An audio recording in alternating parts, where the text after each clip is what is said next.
अब मुझे पता है आप में से ज़्यादातर लोग ये सोच रहे होंगे कि अगर मैं सोशल मीडिया को डिलीट कर दूँगा, यूज़ नहीं करूँगा इनका, तो मैं तो दुनिया से पीछे रह जाऊँगा। वेट, मैंने ऐसा बोला ही नहीं कि आपको सोशल मीडिया डिलीट करना है। आपको डिलीट करना ही नहीं है, आप डिलीट कर ही नहीं सकते क्योंकि इनसे हमें ट्रेंड के बारे में पता चल रहा है, करंट अफेयर्स पता चलते हैं, जितने भी एस्पिरेंट्स हैं, गवर्नमेंट एस्पिरेंट्स हैं, उनके लिए तो यूट्यूब बहुत इंपॉर्टेंट है, इंस्टाग्राम बहुत इंपॉर्टेंट है, इतने अच्छे-अच्छे पेजेज़ हैं उन पे, आपको डिलीट करना भी नहीं है। बस आपको इन ऐप को एक वर्क की तरह यूज करना है, नॉलेज पर्पस के लिए यूज करना है, ना कि एंटरटेनमेंट पर्पस के लिए। एंटरटेनमेंट के लिए आपको अपनी हॉबीज करनी है। अगर आपको कोई भी नोटिफिकेशन जानना है, कोई भी न्यूज जाननी है, तो सिंपल है, यूट्यूब, इंस्टाग्राम ओपन करो, ट्विटर ओपन करो, देखो, जानो और आ जाओ। मेरा मेन पॉइंट यही है, मैं ये वीडियो बना ही इसलिए रही हूँ कि सोशल मीडिया को आपको एंटरटेनमेंट की तरह यूज नहीं करना है, डिलीट करने की कोई जरूरत नहीं है, उसको आप प्रोडक्टिव तरीके से यूज करो। कहते हैं ना, हर चीज को देखने का एक नजरिया होता है। अगर आप सोशल मीडिया को एंटरटेनमेंट के तरीके से देखोगे तो ऑब्वियसली आपको वो डिलीट ही करने पड़ेंगे, लेकिन अगर आप उनका यूज अपने गोल की तरफ पहुंचने के लिए करोगे, एक सपोर्ट की तरह यूज करोगे ना, तो वो आपको कभी डिस्ट्रैक्टेड लगेंगे नहीं और ना ही आप उन पर कभी डिस्ट्रैक्ट होगे। सोशल मीडिया एप्स हमारी लाइफ में इस तरह है जैसे गले में अटकी हुई हड्डी, ना तो निकाली जा सकती है ना निगली ही जा सकती है। अब मैं ये ऐसे इसलिए बोल रही हूँ क्योंकि सोशल मीडिया से हमें बहुत कुछ सीखने को भी मिलता है, बट ये उससे भी ज्यादा डेंजर हो गया है क्योंकि अगर हम एक पेज को देखने गए हैं, अगर हम एक नोटिफिकेशन देखने गए हैं, तो 30 मिनट्स हम वहाँ पे वेस्ट करते हैं। अब इसका सोल्यूशन क्या है? गले में अटकी हड्डी का तो मेरे पास कोई सॉल्यूशन नहीं है, पर हाँ, सोशल मीडिया ऐप पर हम कैसे कम से कम टाइम दे सकते हैं, इसके लिए मेरे पास कुछ हैक्स हैं। तो सबसे पहला है कि अगर आपके पास कोई भी ओल्ड फोन है, टैबलेट है या लैपटॉप है, तो अपने सोशल मीडिया ऐप्स जिन पे लगता है कि हाँ, मैं इन ऐप पे सबसे ज्यादा टाइम वेस्ट करता हूँ, उन ऐप्स को आप उनमें इंस्टॉल कर लो। इससे क्या होगा, आपके उन ऐप को यूज करने की पॉसिबिलिटी बहुत कम हो जाएगी। अब मुझे पता है आप में से ज्यादातर लोग यही कहने वाले हैं कि हमें कोई दूसरा मोबाइल का झंझट नहीं डालना, ना हमारे पास कोई ओल्ड टैब है या लैपटॉप है, हमें इसी मोबाइल में सॉल्यूशन चाहिए।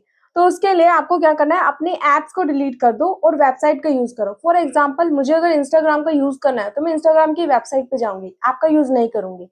इससे क्या होता है, क्रोम पे ना स्क्रॉलिंग करना बहुत मुश्किल होता है, बहुत इरिटेट हो जाता है, ये मैंने करके देखा है। क्रोम पे आप करके देखना, बहुत इरिटेट हो जाओगे। तो अगर आपको फेसबुक यूज करना है, कोई भी सोशल मीडिया ऐप यूज करना है, उसकी वेबसाइट यूज करो, ऐप यूज मत करो, बहुत कम पॉसिबिलिटी होगी डिस्ट्रैक्ट होने की। और अगर आप में इतना भी सेल्फ कंट्रोल नहीं है कि नहीं, मैं तो वेबसाइट पे भी अपना टाइम वेस्ट कर सकता हूँ, तो उसके लिए आप लॉग आउट करके रखो। जब भी आपको कोई इन्फॉर्मेशन लेनी है तो आप लॉग इन कर लो, वापस से लॉग आउट कर सकते हो। इससे बहुत कम पॉसिबिलिटी होगी डिस्ट्रैक्ट होने की। तो इस तरीके से आप अपना एनवायरनमेंट सेट कर सकते हो, यानी अपनी नजर से सोशल मीडिया ऐप्स को दूर रखने के कुछ हैक है। 3 हैक मैंने बताए हैं, इनमें से जो भी आपको पसंद आता है आप वो चूज कर लो। अब फोर्थ हैक में मुझे बताना है कि अगर आप सोशल मीडिया ऐप का यूज नहीं करोगे तो आप क्या करोगे, मतलब जब आपका बोर्डम हिट करेगा तब आप क्या करोगे। तो आपको उसके लिए प्री डिसीजन लेने होंगे। फॉर एग्जाम्पल, जब मैं बोर हो जाऊंगी, जब मुझे एंटरटेनमेंट लेना होगा, तो तब मैं स्केटिंग करूंगी, डांस करूंगी, गिटार प्ले करूंगी, 10 पेजेस रीड करूंगी, जो भी मैं करना चाहती थी ना, मैं वो करूंगी। मुझे आर्ट करनी है तो मैं आर्ट करूंगी, मुझे कंटेंट क्रिएशन स्टार्ट करना है, एफिलिएट मार्केटिंग करनी है, जो भी मतलब जो भी मेरे माइंड में है कि ये चीज मुझे एंटरटेन कर सकती है, मैं वो करूंगी। तो इस तरीके से आपको प्री डिसीजन लिस्ट बनानी है, और जब भी आपका मन करेगा स्क्रॉल करने का, लगेगा मुझे एंटरटेनमेंट चाहिए, मैं थक गया हूँ, मेरा ब्रेन थक गया है, तो आपको अपनी प्री डिसीजन लिस्ट देखनी है और आपका जो करने का मन है आप वो चूज करो और करो। ओके और अगर आप उन लोगों में से हो जिनको पैकिंग की कोई परवाह नहीं होती, जिनको बस ट्रिप के बारे में पता चला और बस बैग उठाया और निकल गए ट्रिप के लिए, तो उनके लिए भी मेरे पास सॉल्यूशन है। फिफ्थ हैक है मेरे पास कि अगर आपको ना तो एनवायरनमेंट सेट करना है, ना आपको कोई प्री डिसीजन लिस्ट बनानी है, आपको अपना मोबाइल ऐसे का ऐसा ही रखना है और आपको उन ऐप का यूज भी कम करना है, तो उसके लिए मैं आपको एक लाइन दे रही हूँ। जब भी आप कोई ऐप ओपन करने जा रहे हो तो उस ऐप को ओपन करने से पहले आपको अपने आप से पूछना है कि मैं ये ऐप इस काम के लिए ओपन कर रहा हूँ ताकि मैं ये कर सकूं। फॉर एग्जाम्पल, मैं यूट्यूब इसलिए ओपन कर रही हूँ ताकि मैं अपना मैथ्स का लेक्चर ले सकूं, तो मैं यूट्यूब ओपन करूंगी, मैथ्स लेक्चर सर्च करूंगी और देखकर वापस आ जाऊंगी। मतलब अगर आपको इन डैशेस का आंसर मिल रहा है तो ऐप को ओपन करो, जो देखना चाहते हो वो देखो और वापस आ जाओ। और अगर आपको इन डैशेस का आंसर नहीं मिल रहा है, इसका मतलब है आपका बोर्डम हिट कर रहा है, प्री डिसीजन लिस्ट में आओ, वहां से चूज करो और वो करो। अब एक प्रो टिप जो मैं देना चाहती हूँ, आपने सुना ही होगा, जो जापानीज लोग होते हैं वो 80% खाते हैं और 20% अपने पेट को खाली रखते हैं।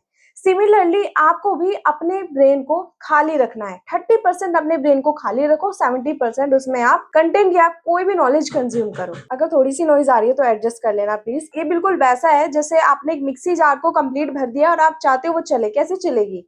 आपने उसे इतना भर दिया है। सिमिलरली आपके ब्रेन में न्यू आइडियाज या फिर आप किसी प्रॉब्लम में फंस जाते हैं, आपको उसका सॉल्यूशन नहीं मिलता है, रीजन वही है, आप अपने ब्रेन को ना एकदम भर के रखते हो। जब भर के रखोगे तो वो कैसे चलेगा, कैसे न्यू आइडियाज जनरेट करेगा। न्यू आइडियाज भी खाली दिमाग में आते हैं, ये मैं खुद पर्सनली बता रही हूँ। पहले मैं भी बहुत ज्यादा यूट्यूब पे अच्छा कंटेंट देखती थी, इतने नॉलेजेबल वीडियोस में देखती थी, बट एट द एंड मुझे कोई रिजल्ट ही नहीं मिल रहा था मेरे अंदर, मैं खुद से आइडियाज जनरेट ही नहीं कर पा रही थी, दूसरे के शेड्यूल को फॉलो कर रही थी। फिर मैंने ये हैक फॉलो करना स्टार्ट किया, 70% कंज्यूम, 30% खाली रखना है ब्रेन को, ताकि न्यू आइडियाज जनरेट हो। अगर आप मेरा मोबाइल देखोगे तो मैंने इंस्टाग्राम बंद किया हुआ है, इसलिए नहीं क्योंकि डिस्ट्रैक्टेड है मेरे लिए, नहीं नहीं, मैंने एक एक्सपेरिमेंट के लिए बंद किया हुआ है, ये 1 महीने से बंद है। और मैं देखना चाहती हूँ कि अगर इंस्टाग्राम हमारी लाइफ से चला जाए, अगर हमारी लाइफ में ना हो तो क्या होगा। मीन्स होता है ना, जब कोई चीज चली जाती है तब उसकी वैल्यू पता चलती है। सिमिलरली, और मुझे इंस्टाग्राम की वैल्यू पता चल रही है, मैं इंस्टाग्राम पे ऐसे पेजेस को फॉलो करती हूँ जो इंपॉर्टेंट, जो अच्छी अच्छी बुक्स होती है ना, अच्छे ऑथर की बुक्स होती है, उनके थॉट्स को वो उन पेजेस पे डालते हैं, तो आपको पूरी बुक पढ़ने की जरूरत नहीं है, उस बुक का समरी आपको उन पेजेस पे मिल जाता है। तो वो पढ़ना मुझे बड़ा पसंद है। और ये बात मुझे तब पता चली जब मैंने इंस्टाग्राम बंद किया, जब मुझे फील हुआ ना, अरे मुझे तो पेजेस पढ़ने हैं, मैं कैसे पढूं, कहाँ पढूं। यूट्यूब पे भी होते हैं बट इतने नहीं होते जितने इंस्टाग्राम पे होते हैं, और अच्छे अच्छे होते हैं। तो मुझे उसकी वैल्यू पता चल रही है। मैंने एक एक्सपेरिमेंट के लिए बंद किया, इसलिए मैंने कहा कि इसमें कुछ हैक्स ऐसे हैं जो मैंने पर्सनली फॉलो किए हैं और बहुत अच्छे हैं, इसलिए मैं आपको बता भी रही हूँ। तो इनको फॉलो करो। आपको कोई जरूरत नहीं है, फेसबुक आप डिलीट कर रहे हो, स्नैपचैट डिलीट कर, आप उसे 30 डेज तक डिलीट करके रखोगे, 31 डे बाद फिर उसे कर लोगे, तो कोई फायदा नहीं है। बस आपको नजरिया बदलना है। ओके, अगर आपको वीडियो पसंद आई हो तो इसको शेयर कर देना अपने दोस्त के साथ, अगर वो भी बहुत परेशान है और या फिर वो डिसाइड कर रहा है कि मैं इंस्टाग्राम डिलीट कर दूं, तो उसे आप ये वीडियो शेयर कर सकते हो। तब तक के लिए बाय बाय।